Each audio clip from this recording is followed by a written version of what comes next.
I would like to write a love letter to Shopify. Nice. And my take, my encouragement, my strategy, if I was on Toby and Harley's team, would be to say absolutely nothing. Nice. Because you know what? Everybody made money, and it's fine. It's fine.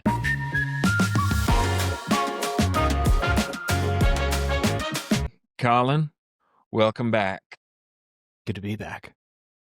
I think plan is Black Friday, Cyber Monday recap. Absolutely. Right? I think that it was great. It was the best of times and the worst of times. I agree with that. My basic understanding. Is that fair? I agree with that. I'm a little concerned at the top, a little concerned about where we're headed as a country, the economy. You know, Americans love to buy things at the holidays, but I think there's cause for concern. Yeah, for sure. Yeah, the first topic is the report is buy now, pay later usage surged this Black Friday, rising to 9% overall adoption for all total purchases. And then 41% of those shoppers are ages 16 to 24. And then the younger millennial usage is an astonishing 87%. 87%? 87% for the younger millennial usage for buy now, pay later for Black Friday, Cyber Monday. Okay, so, I mean, does that include like credit card usage, or no, we're talking like straight up BNPL, Clava, or what Klarna, or whatever? We're talking about using one of those services or just a credit card? We're talking Klarna, Afterpay, all the ones that break up basically your payments into 4 different payments. And then also the curveball of this is higher income individuals of people making over $100,000, 38% of those used a buy now, pay later service. That doesn't sound very good. It's just not tracking good at all. Not tracking good. That's not tracking well. Okay, so higher income households, 38% of them, with 38% of those earning over 100,000 using. So 38% of people earning over 100K per year use BNPL for Black Friday shopping. Am I reading that correct? I've never used one in my life. I haven't either, but I just don't like that idea. Which I say that to show how good of a person I am. Exactly. I just wanted to get that out so that everyone can appreciate my morality. Exactly. And put myself on a pedestal. Of course. Yeah. No, but I don't think I would know where to go to use one. Yeah. But more than a third of 100K plus earning households used BNPL for Black Friday, Cyber Monday shopping. That's not great. That's not good. No. That's not good at all. And to reel it back, younger millennials increased their usage by an astounding 87%. So basically everybody's hooked on this thing. Everybody. You've never used one to like order a burrito on DoorDash? You never financed a burrito on DoorDash? No, I haven't. I'm not like a big fan because I think it puts people in a weird position where they're buying stuff that they really cannot afford because it just breaks it up basically into 4 monthly payments of whatever you just bought. So I know that Americans like to spend, and I'm the same. For sure. When it comes to the holidays, basically when my wife is like, hey, let's get this thing. What do you think about this for the kids? I'm just kind of like, yeah, of course. Yeah, just do it. Just do it. It's Christmas. Yeah. You know, it's Santa. Yeah. What should we do? Well, it's Santa though. Yeah. Thanksgiving, pie, football, family. Like, what is there to think about? Just go for it. Yeah. Part of that I think is probably good for the economy. Yeah. But what I'm seeing this tweet that you shared here, notably the trend is expanding beyond discretionary terms. 25% of buy now, pay later users are now relying on it to finance groceries per Reuters. That's bad news. It's bad news. So one has to wonder if a quarter of the people using it are using it for groceries, and now more than a third of 100K plus earning households are using it for Black Friday, Cyber Monday. Where does the trend go in 2026? Is it going this way or this way? Yeah. It's going up. Yeah. And it's interesting. It'd be interesting, like, how many of these households like strictly use it. You know what I mean? Like, you buy now, pay later, everything. Like, you just go across the board. Every purchase you make is a buy now, pay later, and then you've just changed the economics of your household, where you've just broken everything into 4 payments. Where, like, gas, buy now, pay later. Groceries, buy now, pay later. Going out to eat, buy now, pay later. Are the economics of it better than using a credit card? Because I guess they would be, because it's not like 30 days and now I owe a ton more. It's going to break up the thing by 4 payments, Yeah. 4 smaller payments. So I guess it's kind of like better than a credit card in a way. Yeah, I mean, if you don't pay your credit card off, for sure, because that interest is going to crush you, but still not good. I I think like you're saying, I mean, I think this is a sign that the economy is really not healthy. And Yeah. I'm going to show you this. I also spent time on Twitter over Black Friday and Cyber Monday. I wasn't just on Twitter. I was on my laptop doing responsible things as well. Nice. But let me show you this. Look at this from Adam Cochran. I don't know Adam. He seems like a smart guy. Adam, he's either AI or not, but he's got .eth at the end of his name. Anyway, seems like a smart guy. He says breakdown of Black Friday data tells us consumers weakening. 95% of sales volume was financed. That sounds like credit card to me. That sounds like credit card, which is like fine. That's fine. I'm here for the points. I buy everything with credit card and then pay it. Yeah, of course.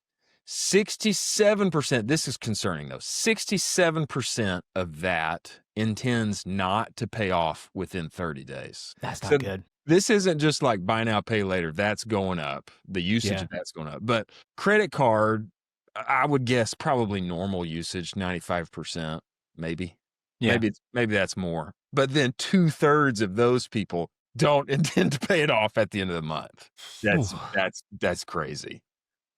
Roughly $1 billion was spent using BNPL models, which are the worst debt. This guy's opinion, that's the worst debt. Yeah. This points to a really unhealthy economy.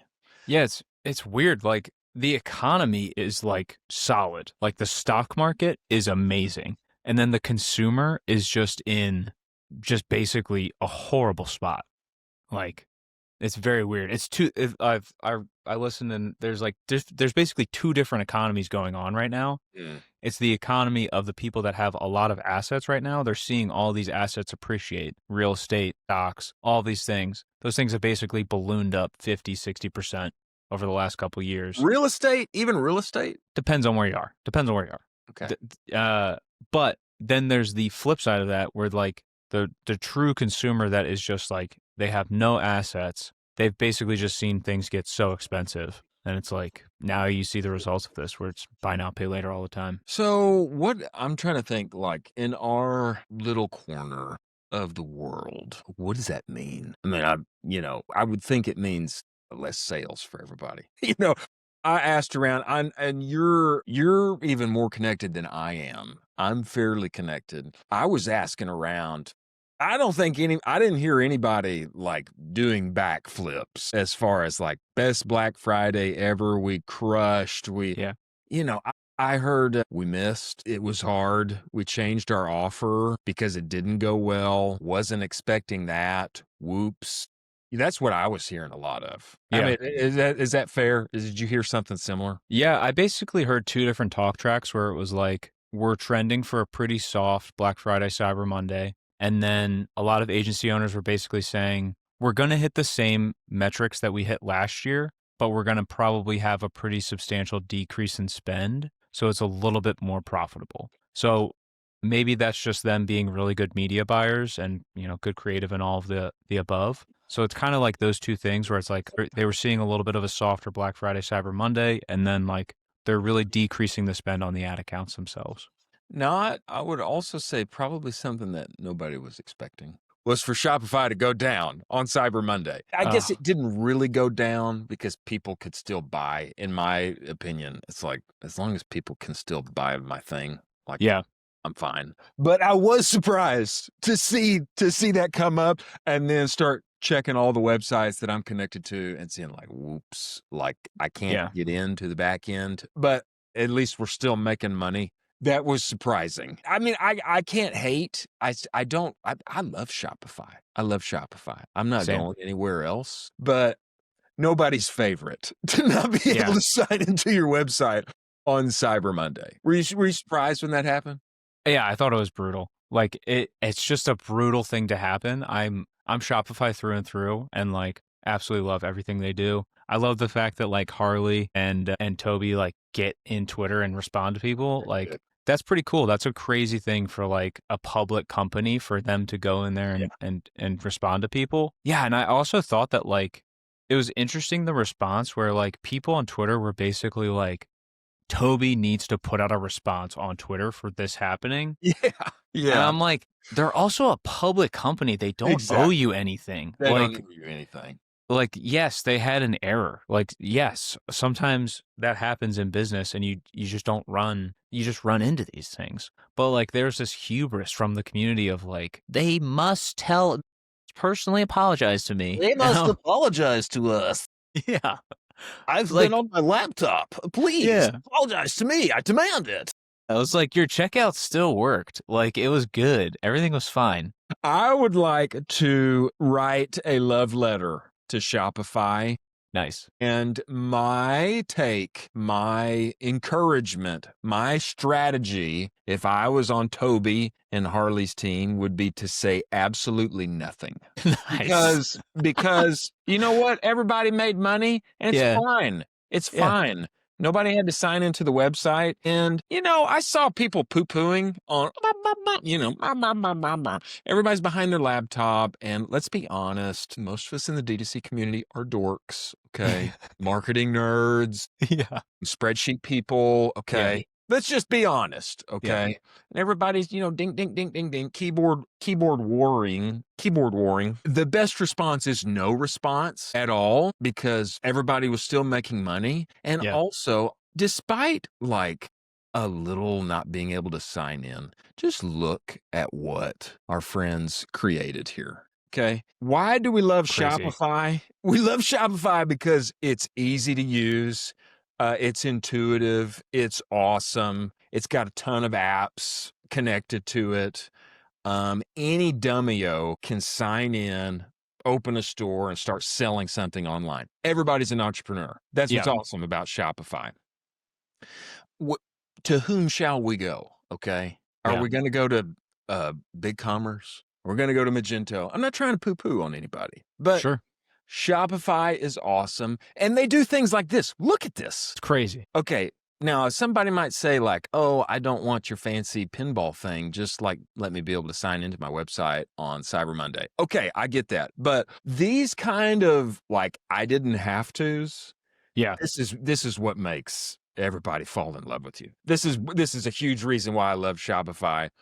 You didn't have to do this. You didn't have to make this cool thing where I can click around and look at your globe and I can play the pinball game and I can, nobody had to do that.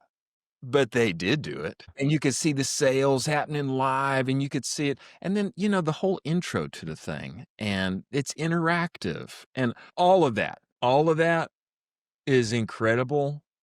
And are they going to be able to do that forever? I don't know. But it's got like early 2000s, 90s vibes from the Windows pinball machine game. And it takes me back. And being an early internet kid, I love it. Yeah. It feels good. I like it. Feels good. It feels good. Yeah. It feels good. And Toby and Harley, they owe us nothing. No response needed. You did a great job. 100%. And look at this. Five, is that peak sales per minute? That's like $5 million per minute. That's crazy. That's crazy. And look at this. Look at all that activity from the United States. I love that. Entirely on BNPLs. Buy now, pay later. And credit cards that we're not going to pay. Yeah, exactly. Do not plan to pay them within 30 days. Not a chance. Give us those interest payments. 100%. Look at all that activity. Look at Europe. Europe's Europe's holding it down. You Yeah, know, they're doing a little holding. bit. How about just down here in South Africa? Look at our friends. Little vibes. Friends in Little South vibes. Africa. They got vibes a little bit. Australia. Australia. You know, the Southeast Asia, a little bit. Couple. Look at our friends from Hawaii. That's cool. Anyway, look at this. That's cool. Has Magento ever done this? I've never even met anyone from Magento. But has Magento ever done something like this? That's the question. None of the other platforms do stuff like this where it's so cool and interactive. And like, that's, I think, what separates them so much. Toby, Harley, you owe us no apologies. You did a great job. Look at this and look at all this money's made. Okay. You did a There you great go. job. Okay.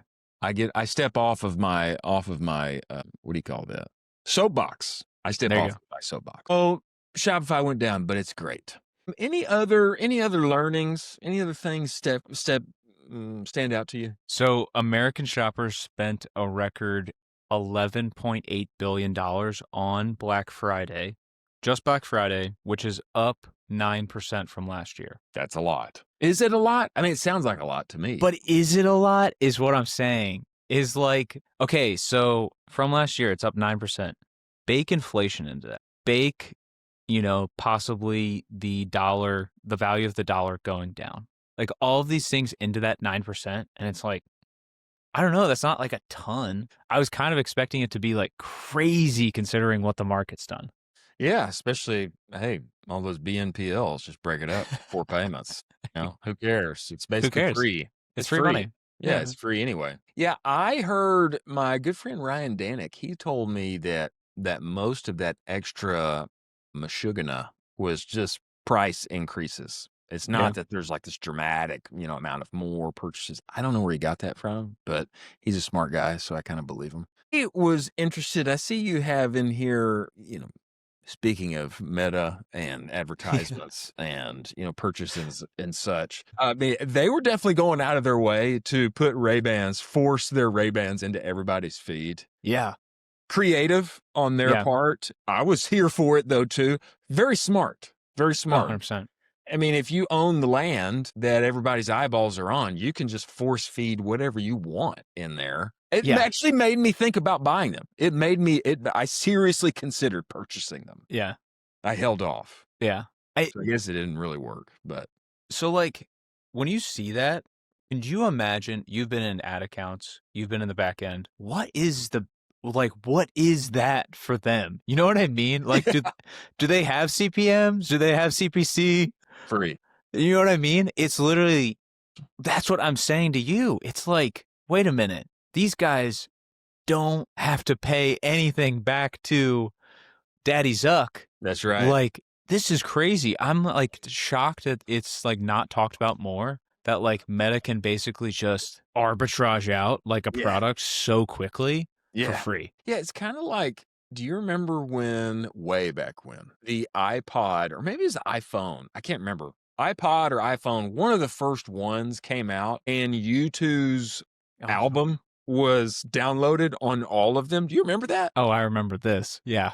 And I can't remember if it was beautiful. No, it wasn't Beautiful Day. I can't remember what album or song was the hit song. But it was like crazy distribution inside of all of those was U2's new album and everything. It's like, wow. Talk about like record-breaking distribution, force feeding your content to everybody. And that's what Meta did. That's what Meta did. And they should probably do that more. That's what I'm saying. Why? Why, does anybody where's my headset? I have one of those goggle headsets. I don't know. Oh, you do? Yeah, I do. I don't know where it is. Do you use it? I did. You know what I did? I got it for the boxing game. There's like this great boxing game. Oh, yeah. And I got in shape doing the boxing game. And then I beat the game. Nice. And after I beat the game, I was kind of like, you should redo it. Run it back. I should probably run it back. Yeah. I should probably run it back. Meta should do that more. They should force feed whatever they're trying to sell. They should do that more. Yeah, 100%. I mean, I understand that they're trying to also make, a ton of money with ads and all that stuff, but like the ability to basically have free distribution across billions of people for whatever product you want to spin up and just rock and roll is like crazy that nobody talks about that. Crazy. It's crazy. Yeah, that it's like never talked about. And you know what they should do too? They should buy like some rights to some, it's like Amazon having the NFL game on Yeah. Friday and them hosting it on Prime Video. And I know they paid a boatload to get that game on Yeah. Black Friday, but it gives them a great opportunity. You're going to be here watching this thing, and we're going to force feed everything about Amazon Black Friday into this 3.5 hours. Meta should do that. They should Yeah. get the rights to the college football playoff or there was one of the NFL games on Thursdays, the Cowboys versus the Chiefs had a record-breaking 57 million people watching it. Wow. It's the biggest, like regular season watched game by like 15 million viewers. It's Wow. not even close. Meta should do that. They should get the rights to something on some big, day, and it's being exclusively streamed inside of Facebook and Instagram and whatever, and then just force feed whatever they want us to buy. Just Yeah. shove it down our throats. Yeah. It's a good idea. I like it. Zuck, you can reach out to me if you'd like to discuss that more. There you go. What I was intrigued by, and I believe this more and more now. Let me ask you, the ads that you've seen at accounts that you've seen, people you've talked to, cost of ads going up, Sure. down, staying the same. What's your take? Up. And only up forever hereafter. Only up forever. Yeah. I kind of think, honestly, that this is sad to say, but I basically think that at some point the math is just not going to work Correct. for a lot of us. I think that's just the case. Sorry to say. And everybody, I think, in CPG has been fighting the good fight forever, and it's like basically never worked anyway. But they're, Right. they just pull every lever to make it work. I am convinced now that the struggles that our CPG friends have had doing direct-to-consumer advertising on socials, etc., I'm convinced that that's here for everyone. If it's not here for them already, it will be soon. And the math is just like not going to work, which takes me back to something our friend Taylor Holiday said that has rang in my ears ever since. One has to have an unfair advantage somewhere 100%. to make this thing work 100%. forward. And what I am convinced 2026 is going to be the year of, if it's not already. I mean, in some ways, maybe it's kind of already, but even more so if it already is. 2026 is going to be the year of live shopping. It's a good call. Live shopping, QVC 2.0, inside of your vertical 9x16 phone, on TikTok, on whatnot, on whatever other channels it comes to be. Live shopping, like our friend Shireen. I don't know how you say Shireen's last name. Do you know? I don't. Albert? Albert? I was going to say Albert. Ooh, fancy. Thinking like maybe like a French Albert. Nice. Shireen Albert. Self-proclaimed best hair in D2C. And Valid. I can't argue. Valid. Argue. Yeah. She says live shopping is the new storefront. Agree. Agree or disagree, Colin? Agree to an extent that it's a distribution channel and not like a storefront. Well, I kind of like this story. I like her phrase. Live shopping is the new storefront, but brands are bombing it like a bad Zoom call. Okay, probably true. Here's the thing that I like, though, and this gives me hope amidst Americans financing burritos on DoorDash, purchasing everything for Black Friday, and knowing that they're not going to pay it off in 30 days. Amidst rising ad costs, what encourages me is Gary V everywhere, always talking about live shopping being the next big opportunity. Phrases like Shireen is putting together here, live shopping is the new storefront. Agree for me. But this part, nobody knows how to do it well. Yeah. Nobody knows how to do it good. That's great. That's good news for me. It's good news for everybody in D2C. Nobody knows how to do it well. And you know what? If they did, we would all have already bought their course. It doesn't exist. No, who is it? Who's the expert? Who's the guru? Yeah. Where are Right. Like, who's the live shopping agency? You know what I mean? exactly. Yeah, Exactly. yeah.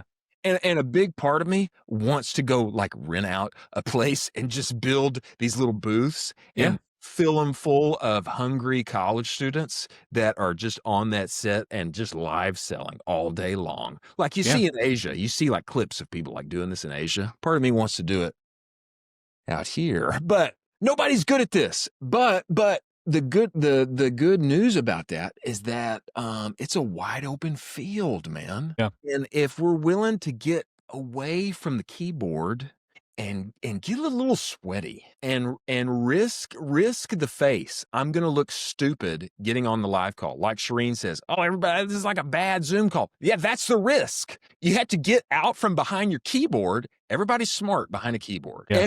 Everybody looks super capable behind a keyboard inside of Canva and Adobe and all my things, making my pretty things that I load into an ad account. Here's where the risk comes in. It's me. It's me. It's my face. It's like I'm back in junior high and I need to impress the girl that I like. And I'm on this camera here and I got to make the sale. That risk of face and nobody knowing how to do it, I think spells opportunity for everybody in direct to consumer. That's exciting for me. No, I love it. I think it's really, really great. I think you could easily do it inside of Austin and just get a bunch of UT kids to do internships with you and just be like, start ripping some sales.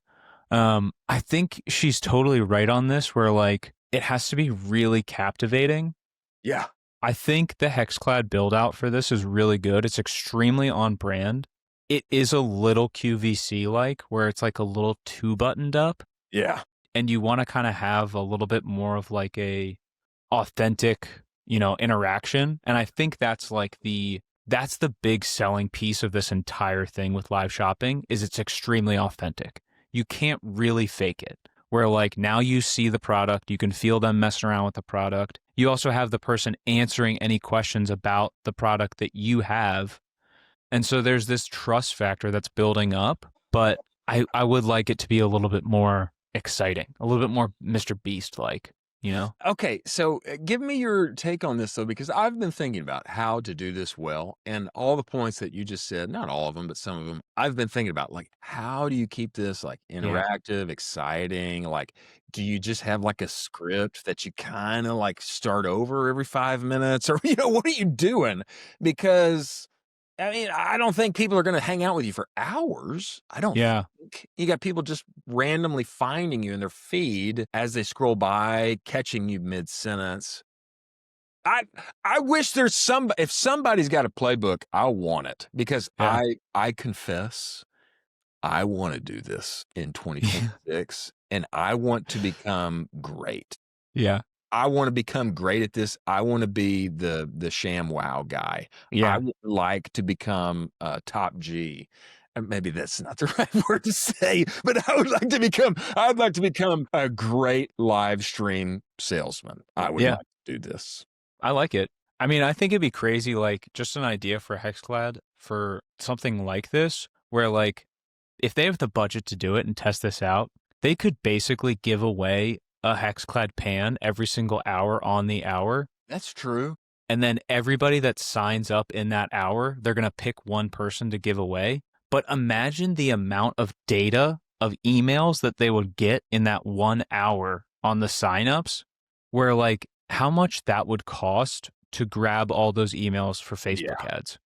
And you're just giving away product, which is like relatively cheap. So I don't know how you would execute like an email sign up. When you were talking, I was thinking of like, they've got to like comment and like juice the algo to get. You could do that too. I was thinking like that.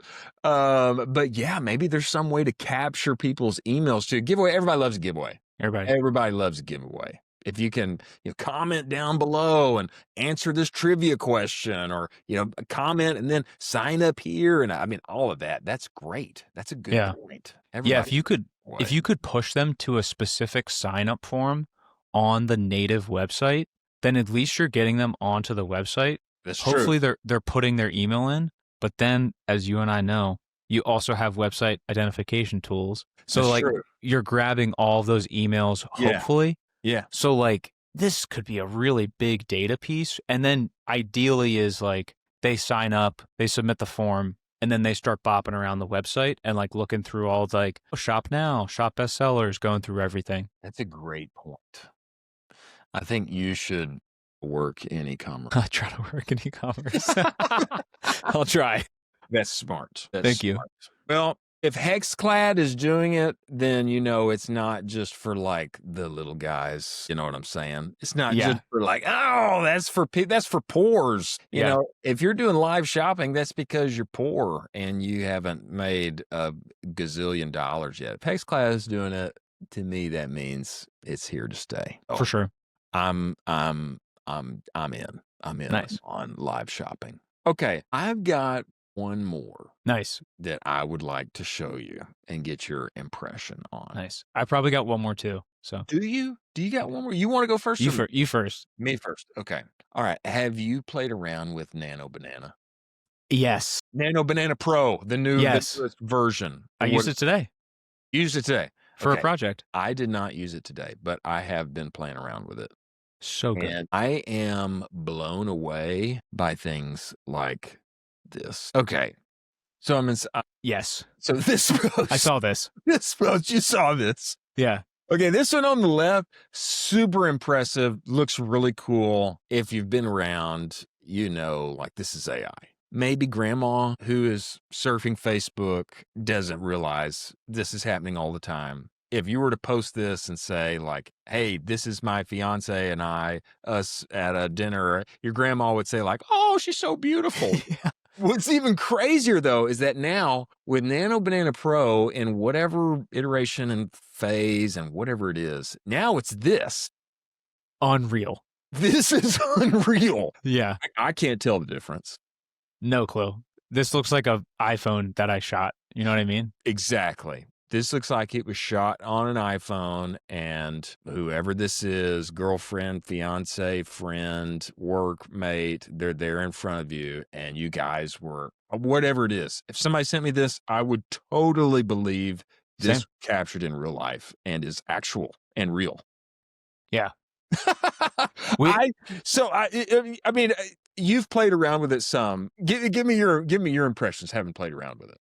Yeah, it is like, I think we crossed a chasm with it where it's like, oh, wow, this is kind of like the next level of, I can't even tell the difference. Thank God there's still the ability to inspect the actual photo to see if it's AI or not. Okay. So like you can go into that data file and like check to see if it's actually an AI generated image or not.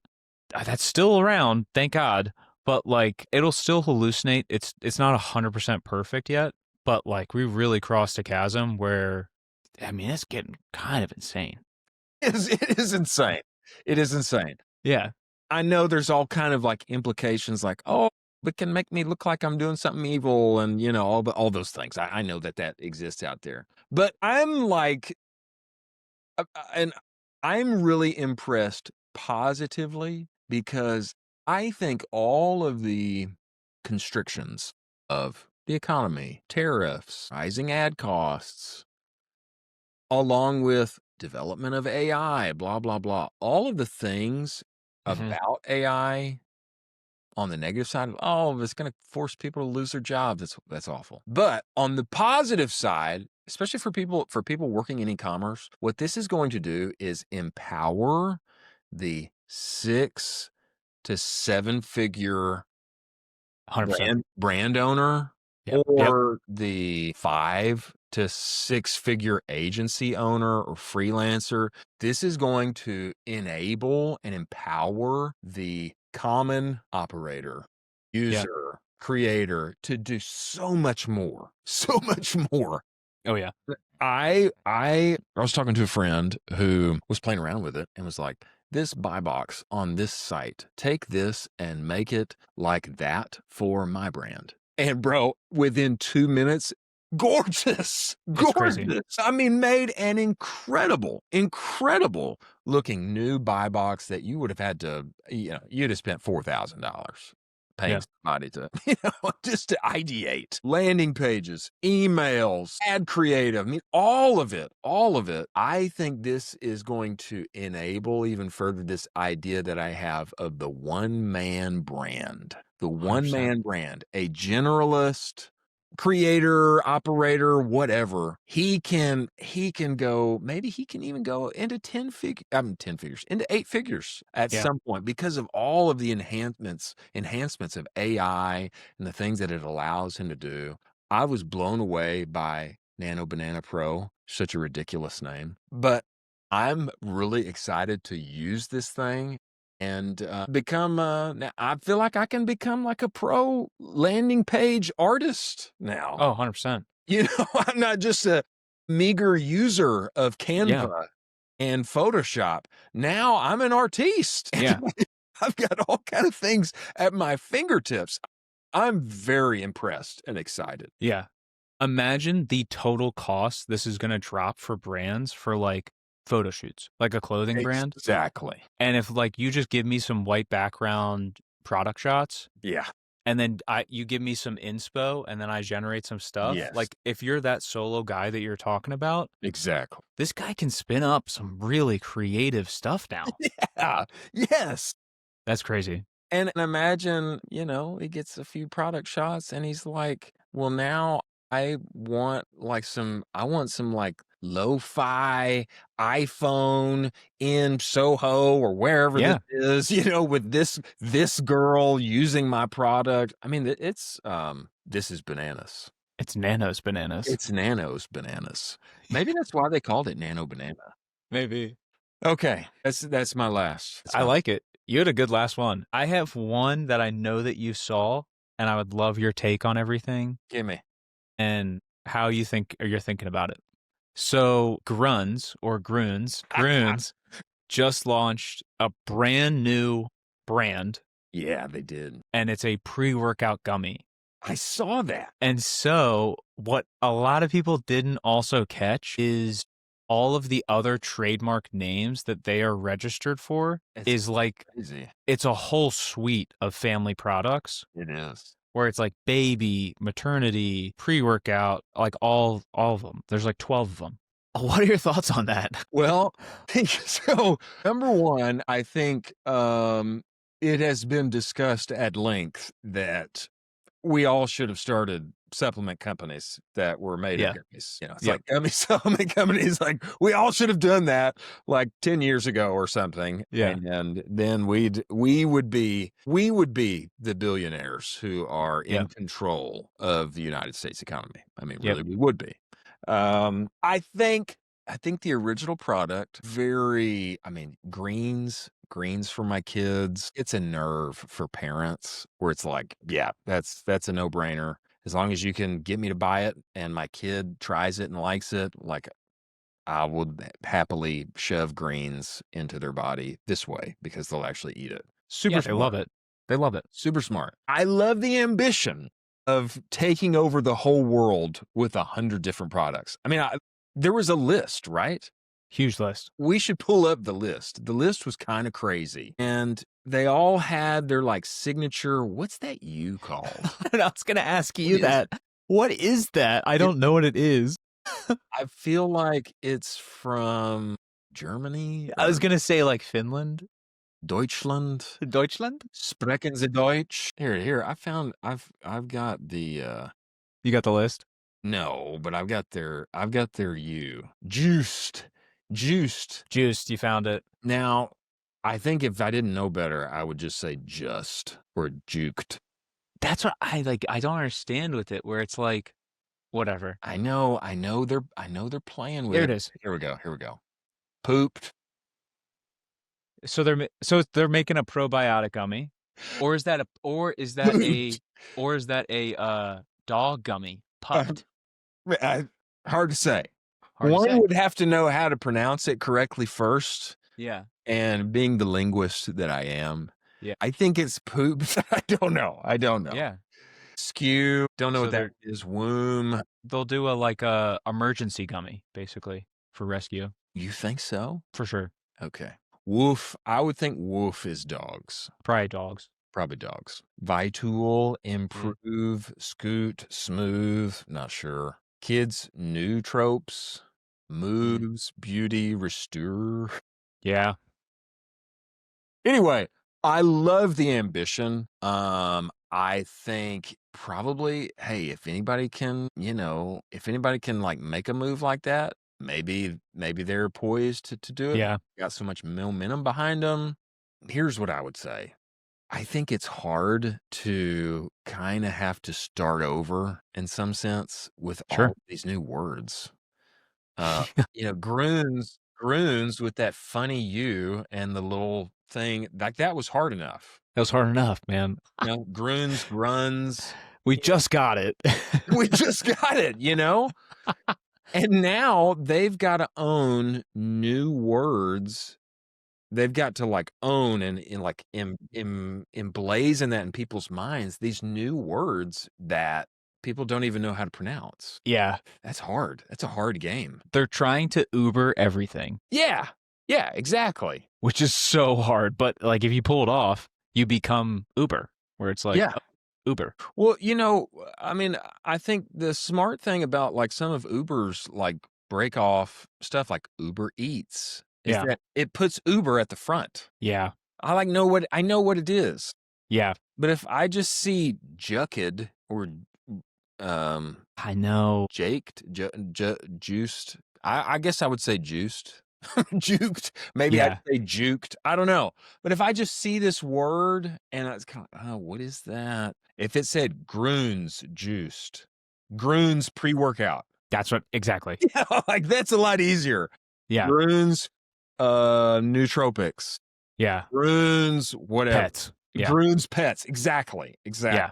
There's this little phrase that I heard from the Harmon brothers a long time ago when I first got into e-commerce. And the phrase was, the confused customer never buys.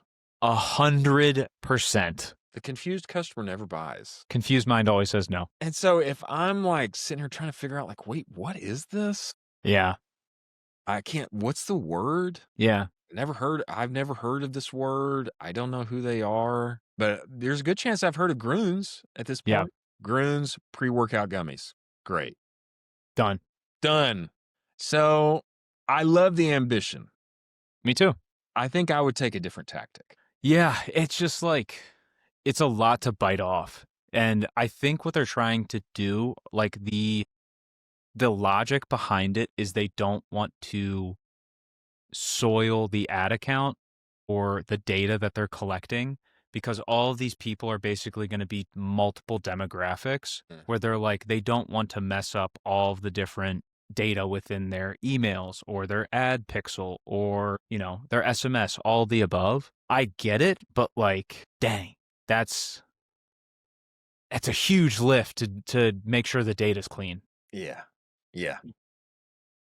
I hope they crush it. I'm a big fan. I hope they do well. I will say in the realm of supplements, there is, and I believe this, I really do believe this. There is an even better, in some ways, more conducive, easier to take, quicker to feel the effects of delivery system for supplements that are even better than gummies. Hit me. Powder? It's not powder. Liquid? It's not liquid. It's not, and it's certainly not pills. Pills have been around for a long time. It is the strip, my friend. The strip's solid. It is the strip. It's the strip. I first saw these. Do you remember like the Listerine? Yeah, of course. You remember that? Of course. A great experience, fun. Wow, evaporate in my mouth. It turns out that if you are in like serious trouble, and like there are like hardcore pharmacology, what that they will use the strip for you. Like you can't swallow a pill, whatever. They'll put that thing on, dissolves on your tongue, and it actually hits you faster. A lot of the a lot of like supplements, a lot of the gummies don't actually have the ingredients that they're supposed to have. They're in way like different amounts than they're Yeah, supposed to have. But the strip allows you to skip your stomach. A lot of the supplements end up, your stomach, they sit in your stomach acid for 40 minutes. And it takes a long time to feel the effects. The strip goes directly to your bloodstream. I like it. So I think that although we should have started gummy supplement companies 10 years ago, I think the next one it's the strip. And I like New it. Strips, my buddy Viraj at New Strips, he's got a head start on everybody. I like it. And he may very well create the Coca-Cola of strips. I like it. He very well may do it. Get a great product. Nice. Product. All right. Thank you, my friend. Anything else we should That's it. I feel like we covered. You're the man. Sounds good. See ya.